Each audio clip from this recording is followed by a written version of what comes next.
John, how much progress has Nick made from last year? Oh wow, he's there's like all the kids, there's a lot of stuff to grow, but he's not the same player. I even said if you make free throws like that, get fouled, ball fake, don't fade away, go to the rim and shoot through people. But played well, blocked some shots.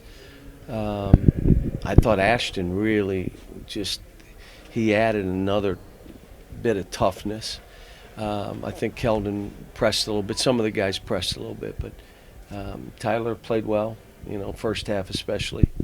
But they lost their legs. I mean, the game was a rough, fast, and we lost our legs. But I'm really happy their national team came at us, and their national team didn't go away, and their national team made a run to start the first or second half, so we could see what would happen. They need to learn, but it was, I saw some good stuff. I saw some stuff that, like, wow, we're gonna have to shore this up. So how did Nick improve his confidence when he didn't have an actual game to go out there and see if what he was doing was working? Well, he has spent time with Bob Rotella, and I keep saying the same thing, which is, if things don't go well, it's not last year. You're way better. Like the thing I put on the board in there was next. You got too many guys, they miss a shot and it affects the next play right now. And you can't play basketball that way. And I said, and wait till I start coaching you. I mean, right now, I'm not even beside you. But I said, like, you cannot let one play affect the next. You got to move on.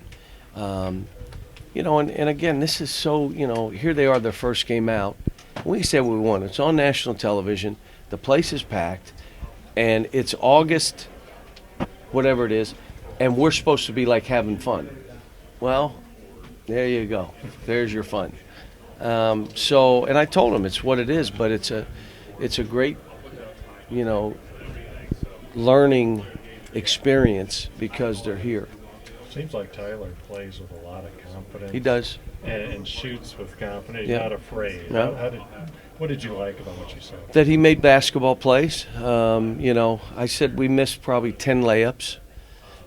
Some was the decision making was a little bit suspect in transition. We tried to make the hardest play instead of just make a basket. But he even tried to defend. We got beat on the bounce so much. I'll go back and watch the tape and I'll look at that. But I'm, like I said, first time out, new team. I even said to Reed, it was like you were a freshman, first time out. You can't believe this environment.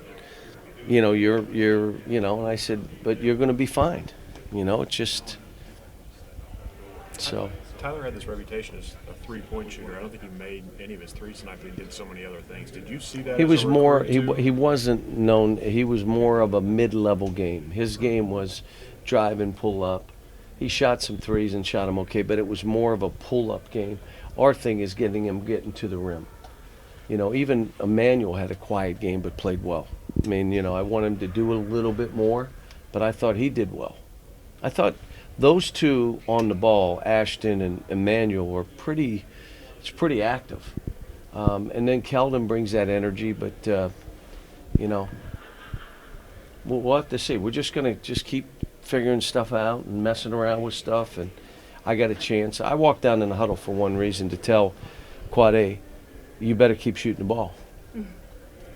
And I said, I don't want you to change your game now because you can't make a shot. Get in the gym and shoot more. So you make shots, but you ain't changing. You stay the course. You had you missed them, every single one of them. Good. Now get in the gym. I don't know what else to tell you, but you got to take those and not try to do something crazy, which he did at the end of the first half. Instead of throwing it ahead, he tried to make a play and threw the ball away.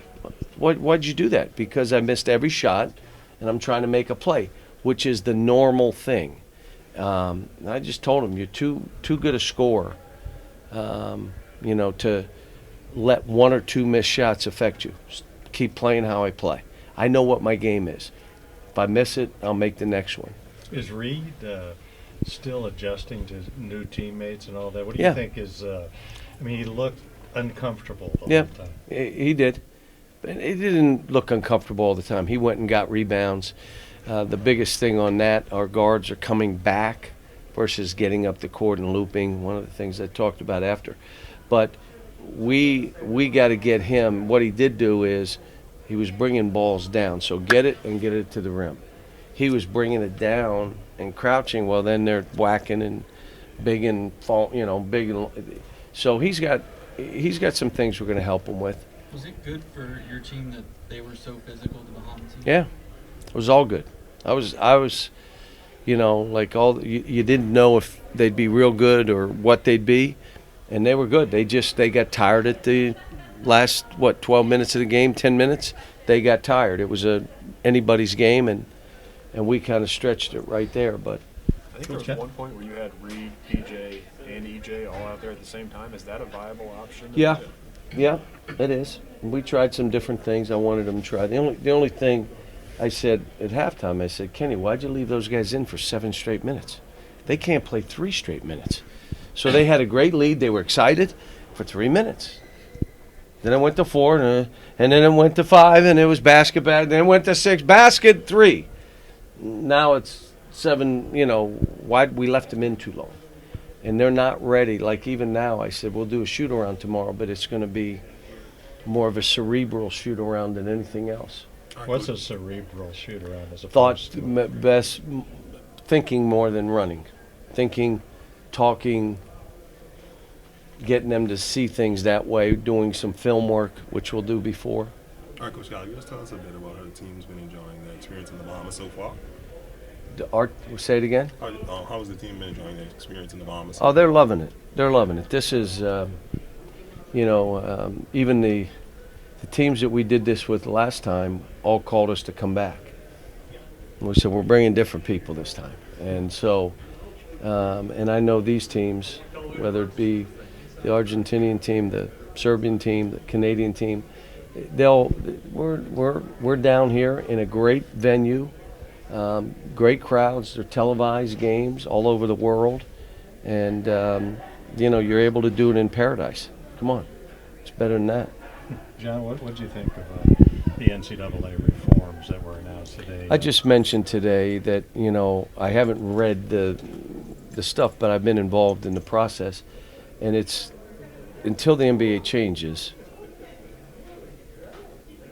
with the players. There's nothing here. This is, I don't even know why we discuss it.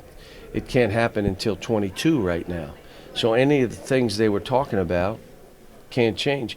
There were some things out there that were not accurate in that USA Basketball, their CEO, Jim Tooley's here. And they don't want to be the only one to decide who gets an agent. They don't want to be the only one. That's not what they do. Like the only one to do camps. They said, we'll help, but we don't want, why would that be shifted to them? So there's a lot of stuff they got to talk through. I tell you the one where they stay in the draft. Well, the NBA has to agree to that too now, to go back to school. And what if the school doesn't have a scholarship? Well, what happens? Does he go back and transfer? Does he have to sit out then? I mean, there's things that have to be talked through, and thank God we got 3 years to do it.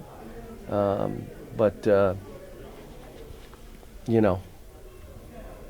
don't know why we talk about it right now, other than somebody wants to bash somebody, but I don't think there's anything really there right now. There's no there. John, older Kentucky fans are going to watch Tyler and say, wow, I'm watching Rex Chapman all over again. Is that fair to do? I think Rex thinks he's the next Rex. But, I just want him to be Tyler Hero. Just be who you are. Rex had a heck of a career here and has a heck of a following even today. Tyler's different. Rex was a real high flyer. Tyler can jump and do that, but Rex was unique, and Rex ended up being special. So let's maybe in time that may be the case, but right now let him just be Tyler. What was it like, you were in the stands when Brad hit the three, you coached him now in a Kentucky uniform, but kind of viewing him as a fan in that moment? No, I was happy he made it. I thought he missed it, and it hit the rim twice, 3 times, 4 times. Oh, it went in. Good for him. But I told the team the biggest play of the game was Brad's 3. Was it a coincidence that he went in right after you visited the huddle? No, I didn't. I was surprised, but again, he's played well, and he's played well because he's going against these guys every day for 3 years. So he's not afraid, he's not intimidated, and he goes in and he's good. My wife even said, "You better make sure he's getting in." I said, "I'm not coaching. I don't care. You make sure he gets in." Guys, players are ready for the last one. What do you think was up with the three-point shooting? I know you said this is a better three-point shooting team. I don't know. I just saw they were 2 for 20. I was like, wow. So maybe they got it out of their system, but this should be a pretty good three-point shooting team. But we'll have to see. All right, Thanks. guys.